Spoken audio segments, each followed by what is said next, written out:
Dear student, अस्सलाम वालेकुम वरहमतुल्लाहि वबरकातुहू। अल्हम्दुलिल्लाह मैं बिल्कुल खैरियत से हूँ और मैं पूरी उम्मीद करती हूँ कि आप सब भी बिल्कुल खैरियत से होंगे। जैसे कि न्यूज़ में आया है, आप लोगों ने भी देखा होगा कि 1 जुलाई से आप लोगों की एग्ज़ाम स्टार्ट हो रही है। मई का जो महीना है वो तब ऑलमोस्ट कंप्लीट हो गया है, तो अब आप लोगों के पास सिर्फ जून का महीना बचा है अच्छे से मेहनत करने के लिए और अपने रिज़ल्ट को बेटर बनाने के लिए। सारे सब्जेक्ट टीचर्स अभी तक आप लोगों को असाइनमेंट कंप्लीट करवा रहे हैं, तो बराए मेहरबानी सबके वीडियोस देखें। अपना जो भी कन्फ्यूज़न हो, जो भी डाउट हो, अपने अपने मज़ामिन टीचर से रब्ता कर लो और उसको क्लियर कर लो, लेकिन बराए मेहरबानी वीडियो देखो। फ़िलहाल हम बात करते हैं हमारे सब्जेक्ट ओसी की, जिसमें हम असाइनमेंट में सेक्शन डी कंप्लीट कर रहे हैं। सेक्शन डी में हम 18 सवाल और जवाब देख चुके हैं। आज हम 19वें क्वेश्चन की बात करेंगे। 19वां क्वेश्चन है हमारा, आयोजन અને અંકુશ एक ज सिक्कानी बे बाजुओं छे, समझाओ। हमारे सवाल क्या है कि भाई मनसूबा और काबू एक ही सिक्के के दो पहलू हैं, किस तरह हमें ये समझाना है। तो सबसे पहले आप लोगों को बता दूं कि ये जो क्वेश्चन है ये मार्च 2018 में बोर्ड में आ चुका है, तो हमें इस पर अच्छे से ध्यान देना है कि मनसूबाबंदी और काबू मुलाजिमत की दो बहुत ही अहम काम है। बराबर, जो मनसूबाबंदी है इसकी कामयाबी का पूरा आधार किसके ऊपर है? काबू के ऊपर है।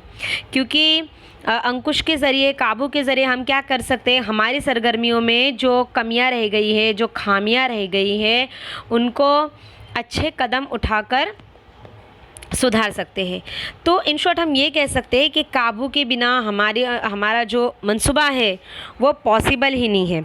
बराबर, क्योंकि हमने मंसूबाबंदी में जो मकासद तय किए थे वो पूरे हुए हैं या नहीं, कितने हुए हैं, किसने किए हैं, कितने बाकी है, उसमें हम और क्या सुधारा कर सकते हैं, इन सारी चीज़ों को हम किस में देखेंगे? काबू में देखेंगे। और उसी तरह अगर हम देखें कि हमने मनसूबा ही नहीं बनाया हो तो हम काबू किस चीज़ पे करेंगे? तो हम ये कह सकते हैं कि मनसूबाबंदी और काबू दोनों एक ही सिक्के के दो पहलू हैं जब हम मुलाजिमत की बात करते हैं तब। इसके बाद हमारा 20वां क्वेश्चन है, आयोजन અને अंकुश वच्चेनो संबंध जणाओ। अब ये भी हमारे 7वें ही चैप्टर का जवाब है। बराबर, इसकी शुरुआत हम कैसे करेंगे कि मनसूबाबंदी और काबू मुलाजिमत के दो बहुत ही आपस में जुड़े हुए और गहरे काम हैं। बराबर, क्योंकि जहाँ मनसूबा है वहाँ काबू की ज़रूरत आपको पड़ेगी, और जहाँ पर आप काबू कर रहे हो वहाँ पर मनसूबा पहले से मौजूद है।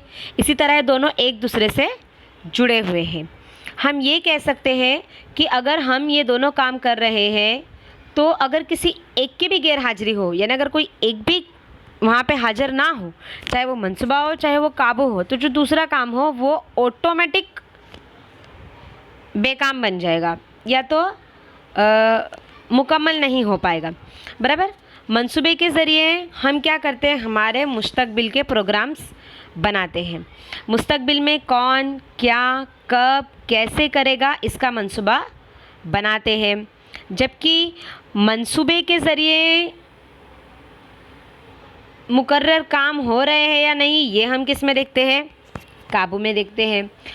तो सीधा सा मीनिंग क्या हुआ? जहाँ मंसूबा है वहाँ काबू की ज़रूरत है ही, और जहाँ काबू है वहाँ पर मंसूबा पहले से मौजूद है।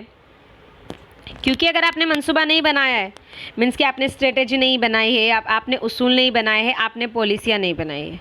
बराबर, और अगर अब आप काबू नहीं कर रहे हो, मीनिंग कि आपको ये आइडिया नहीं आएगा कि आपका काम कैसे हो रहा है, आप आपके काम की जांच कैसे करोगे।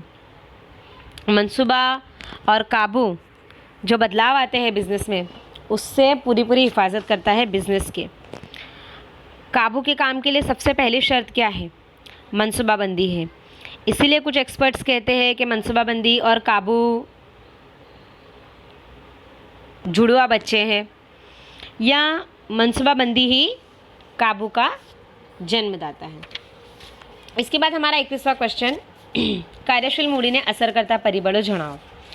अब ये हमारे 8वें सबक में हमको इसका जवाब मिलेगा।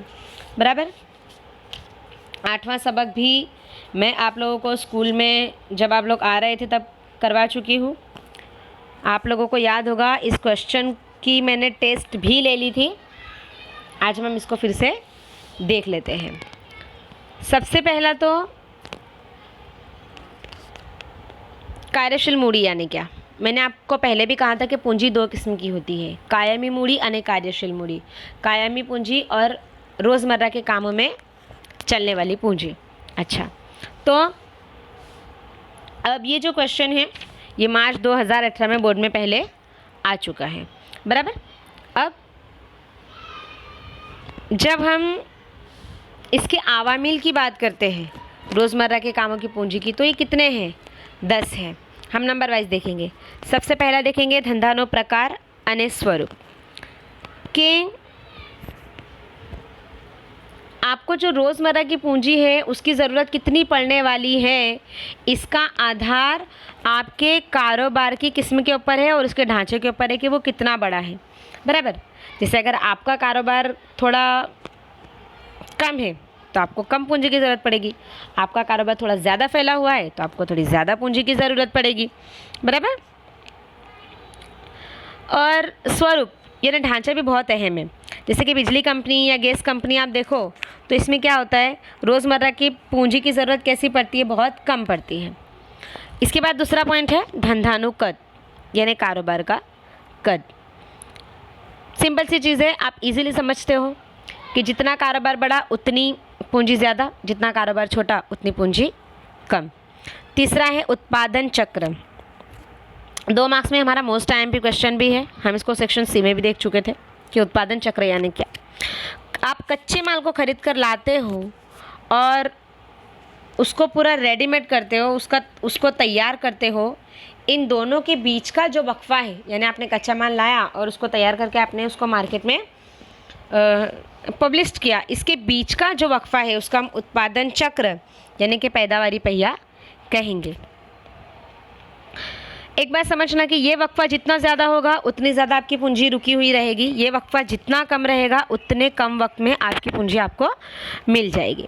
मिसाल के तौर पे अगर आप कॉटन के कपड़े देखो तो इसमें कैसा होता है, इसको बनाने में ज़्यादा वक्त लगता है, इसका मतलब हमारी पूंजी ज़्यादा वक्त तक इसमें टिकी हुई रहेगी, रुकी हुई रहेगी।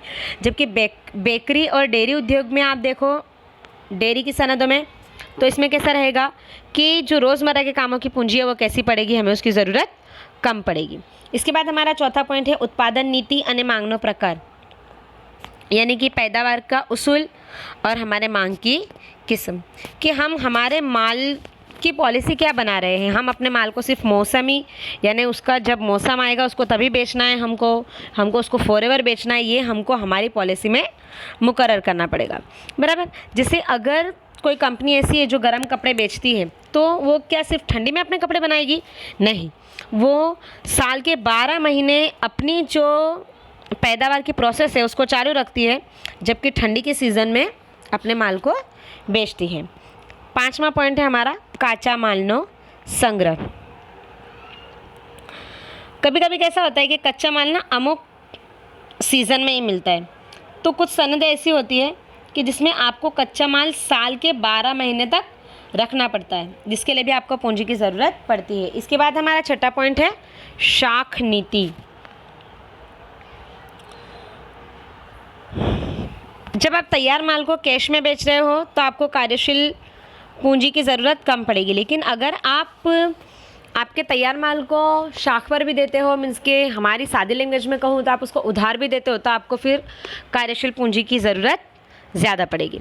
इसके बाद हमारा 7वां पॉइंट है चालू मिलकतों रोकड़मा रूपांतरण।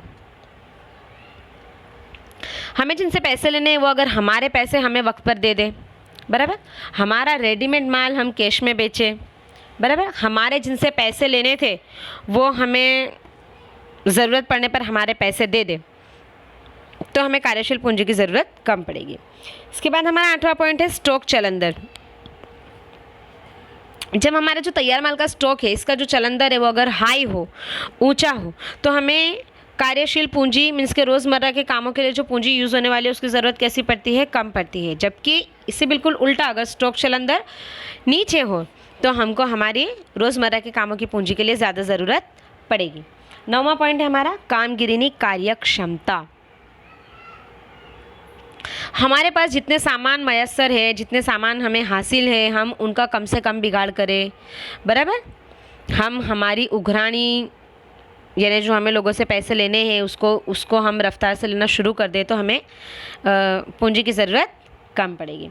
इसके बाद हमारा 10वां पॉइंट है नफ़ानी फाड़वणी, के डिविडेंड के तौर पर आप जिस नफ़े को तकसीम कर रहे हो उसकी भी सीधी असर आपके कारोबार के ऊपर होगी, क्योंकि अगर आप डिविडेंड कैश में दे रहे हो नफ़े के तौर पे तो आपकी जो पूंजी है वो ज़्यादातर बाहर रह रही है, जिसके लिए आपको रोज़मर्रा की पूंजी की ज़रूरत ज़्यादा पड़ेगी। तो अल्हम्दुलिल्लाह आज हमने हमारे 3 सवाल और उसके जवाब देखे। इंशाल्लाह अब हम हमारे आने वाले सेशन में इसके बाद के क्वेश्चंस और उसके आंसर्स देखेंगे। तब तक के लिए अल्लाह हाफ़िज़।